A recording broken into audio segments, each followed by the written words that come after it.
In this lesson, I will introduce you to the Red Hat Linux operating system. What is an operating system? An operating system is an interface between user and hardware. So how does it work? Let us see. The user will enter input through the operating system, the OS.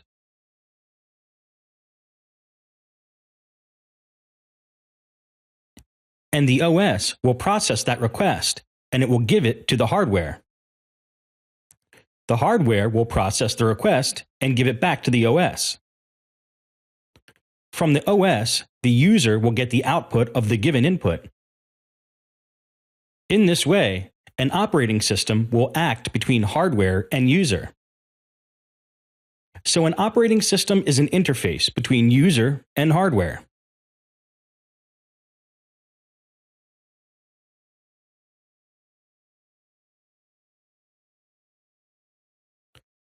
In the world, there are many types of operating systems, like Linux,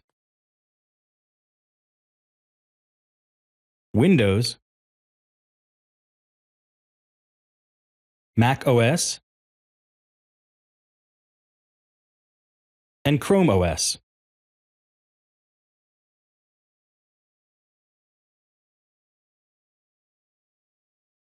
Then why? Why are we here to learn Linux? Because of its advantages. What are the advantages of Red Hat Linux compared to other operating systems? One is security. So, compared to other operating systems, Red Hat Linux is more secure than other operating systems. Flexibility. Compared to other operating systems, it is very flexible. Compatibility. Red Hat Linux is very compatible on almost any hardware, so we can easily install and use the operating system.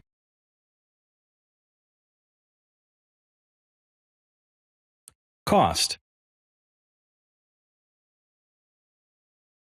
Compared to other operating systems, it costs less. Some Linux versions will come free of cost, so we can use the operating system for free.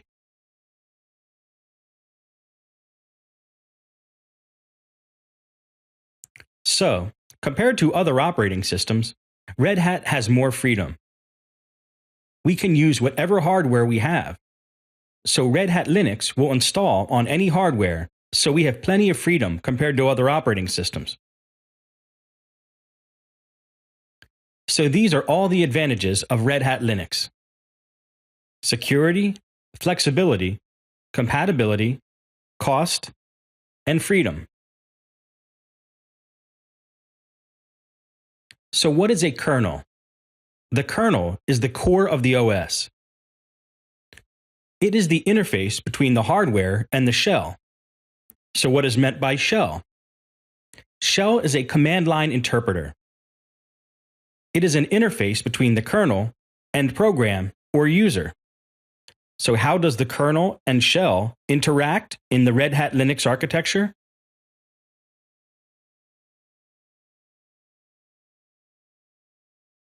Linux architecture consists of programs or user, shell, kernel, and hardware. Initially, the programmer will interact with the shell through commands. The shell will interact with the kernel. The kernel will interact with the hardware. In the hardware, it will process the request, and it will give the output to the kernel. From the kernel, the output will be given to the shell. And from the shell, the user will get the output, and he will make use of that output. Linux architecture has been divided in this way. Next, we will discuss the history of Red Hat Linux. Linux was first developed by Linus Torvald in the year 1991. His Linux kernel was given to the Open Source Foundation. The first version of Linux was 0.01. What is the Open Source Foundation?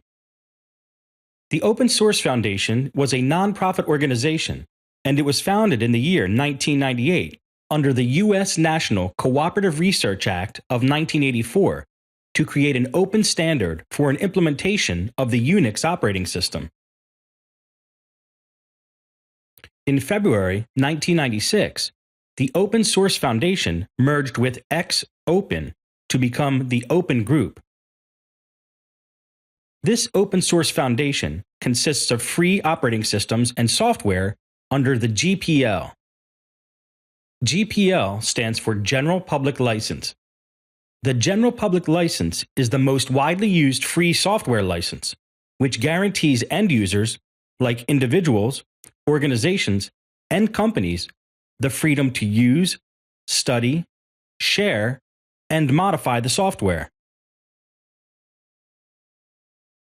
The Linux kernel was bundled with many different software packages from various distributions. For this reason, it gave rise to many flavors of Linux. There is Mandrake, Slackware, Ubuntu, Red Hat, and so on. Of these flavors, Red Hat is very popular compared to other flavors. Red Hat was commercialized in the year 1995. Red Hat has two types of versions. One is a free version, that is Fedora and CentOS. The second one is a commercial version, that is Red Hat Enterprise Edition. So what is the difference between Fedora, CentOS, and Red Hat Linux? Fedora, run by the Red Hat company, focuses on quick releases, and it is a free operating system. Red Hat is based on Fedora and run by the Red Hat company. Every 2 years, a version will be released, and it is a commercialized version. CentOS. Basically, it is a Red Hat version without the cost or support. For CentOS, Red Hat won't give any support. These are all the differences between Fedora, Red Hat, and CentOS. In this lesson, I have introduced Red Hat Linux, what is the kernel, the shell, the history of Linux, and what are the different flavors of Linux. In the next lesson, we will discuss basic installation. Thank you.